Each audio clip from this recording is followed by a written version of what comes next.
დღეს ჩვენ აღნიშნავთ ჩვენი ისტორიის ერთ-ერთ ურწყინვალეს თარიღს, დიდგორობას. ეს დღე ქართველი ერის უდრეკის სულის ერთიანობის და გამარჯვების ნამდვილი სიმბოლოა.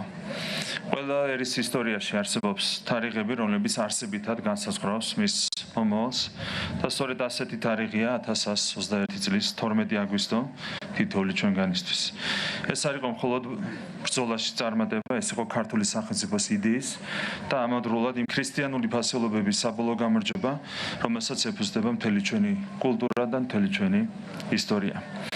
რიცხობრივად უთანასწორო ომში დავით აღმაშენებლის სტრატეგიულმა ხედვამ, ებრძოლთა თავდადებამ და ერის ერთიანობამ შექმნა ძლევა ისაკვირველი, რომელმაც არა მხოლოდ თავისუფლება მოუტანა ჩვენს ქვეყანას, არამედ საძირკველი ჩაუყარა საქართველოს ოქროს ხანას, პოლიტიკურ, ეკონომიკურ, კულტურულ და საკანონმდებლო აღორძინებას და ჩვენი ქვეყანა რეგიონის უძლიერეს სახელმწიფოდ აქცია. საქართველოს ყველას მოქალაქეს ულოცავ ჩვენი ერის ისტორიაში ერთ-ერთი ყველაზე ბრწყინვალე გამარჯვების დღეს, რომლებიც საუკუნეების სამშობლოსათვის ქართველთა თავდადებისა და გამარჯვების სიმბოლოდ იქცა.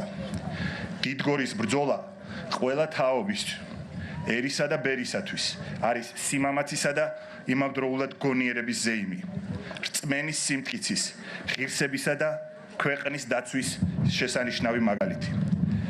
დიდგორში მოპოვებული გამარჯვებით და სამხედრო წარმატებით ყველა დროის ბრძენმა მმართველმა და სტრატეგმა მეფემ დავით აღმაშენებელმა საქართველოს თავისი ღირსეული ადგილი დაუმკვიდრა